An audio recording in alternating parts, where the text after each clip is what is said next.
Beloved friends and partners in the work of the kingdom, thank you for gathering and watching this video today.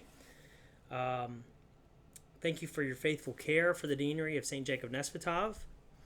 Thank you to all of our benefactors who have aided us in this journey so far and continue to help us as we move forward. Today, I invite you to join a decisive season of growth, a practical, prayerful investment in hospitality, mercy, formation, and family life that will strengthen our missions across communities, from parishes to classrooms and to the table of our neighbors in need. The Deanery exists to form faithful disciples. This was what Christ tells us at the end of Matthew. To welcome strangers, to cultivate spiritual and human flourishing in ways that are rooted in tradition and responsive to present needs. Our plan is simple and bold: to build a retreat center where people encounter God in silence and study, to open 2 new food banks in Cleveland and Cumming to end immediate hunger and restore dignity, to underwrite marriage workshops so couples can grow in covenantal love, to provide assessments and therapy for low-income families so trauma and distress do not remain untreated, and sustain seminarians and professors who form the next generation of pastors and teachers in our church. Each initiative is distinct, and every initiative is connected. Together, they form a living ecosystem of formation, care, and service. But why does this matter? Why do this?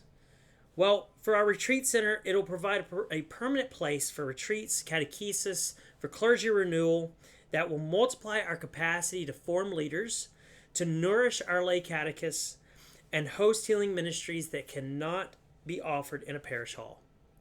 Hospitality here becomes a long-term investment in clergy resilience and lay maturity. Food banks in both Cleveland and Cumming will be neighborhood hubs of mercy that address immediate physical needs and open opportunities for pastoral presence, casework, and volunteer formation. A food bank is more than just parcels of groceries. It's an invitation to community and hope. Our marriage workshops will subsidize them through your donations and will remove financial barriers so couples can learn communication skills, sacramental vision, and practical tools for parenting and conflict resolution, reducing family breakdown and strengthening parish life. But not just parish life, but the family life of our communities. Our marriage workshops are not just focused to our people, to our community as Orthodox, but to all people, inviting all people to come to these workshops that we've gathered in by partnering with the Gottman Institute through their workshops to help all persons across all communities where we are. Assessments and therapy for low-income families will provide clinical assessments and subsidized therapy that will recognize spiritual care that often must be joined with professional mental health support. This helps families stabilize, parent more effectively, and engage sacramentally. We'll also have seminarians and professors who will have scholarships and fair, adequate support for faculty to ensure theological rigor, pastoral competence, and financially sustainable seminaries that send well-formed priests, deacons, and lay leaders into our ministries. So what are the concrete needs, and what will your gift do? Well, first off, the retreat center construction will provide funds that will secure land, complete essential construction phases, furnish meeting and lodging spaces, and establishing an operating reserve so the center opens with sustainable programming. Our food banks will be gifts that will finance rental or purchase of space, refrigeration, shelving, initial food procurement, volunteer training, and the first year of operating costs for these 2 locations. Our marriage workshops subsidy will provide contributions that will underwrite sliding scale fees, training materials, facilitator stipends, and childcare during sessions so all couples can attend. The assessments and therapy fund will be a designated fund that'll pay for psychological assessments, short-term therapy, and referrals for long-term care. It'll prioritize for families referred by our clergy and our community partners. The seminary support will provide scholarships for seminarians so that they can live on a meager stipend, and will provide competitive compensation for professors, which will be created to attract and retain gifted candidates and teachers who will shape the deanery for decades. I think of so many times of the people who currently who are now in seminary, right? Our seminarians currently do receive a stipend, right, from a deanery scholarship. Both of them currently are not working; they are studying full time, and they receive the stipend that the deanery offers them. They're able to do that because of that stipend, right? I'm reminded of those individuals who I've talked to who have gone through the spiritual direction and spiritual therapy and the therapy that we've offered out, the classes that we've offered out, who have definitely received a healing and grace by going through them, right? So I invite you, brothers and sisters, to join us now.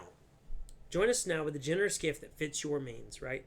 Consider a one-time gift to launch a project, a multi-year pledge to build sustained capacity, or a monthly commitment that underwrites ongoing programs.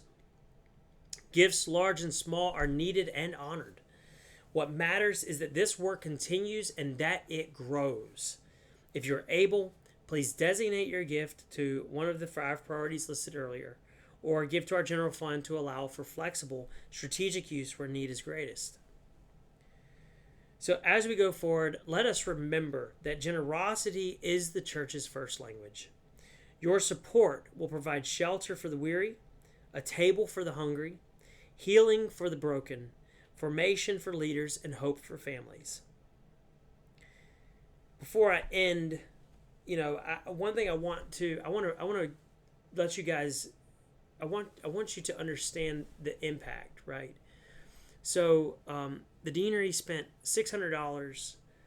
We boxed up we were able to go buy a bunch of canned foods, and we were actually able to take those and take them down to the homeless down in Atlanta.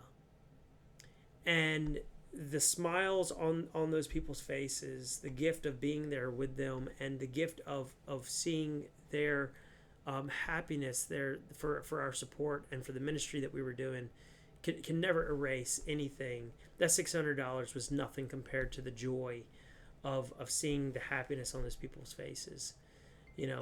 As we're kind of moving forward here, we are in the process of trying to find a way in which we can continue this ministry. It's getting cold outside.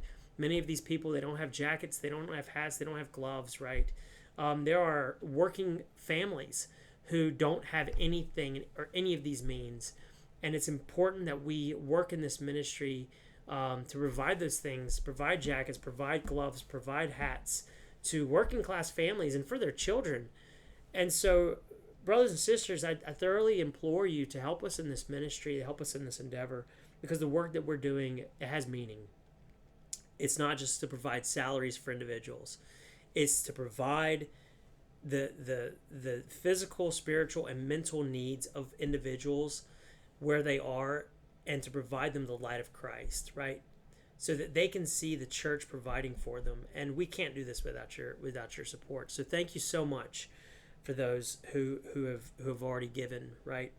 May God bless the gifts you've given, those who've given, and the work they make possible, right?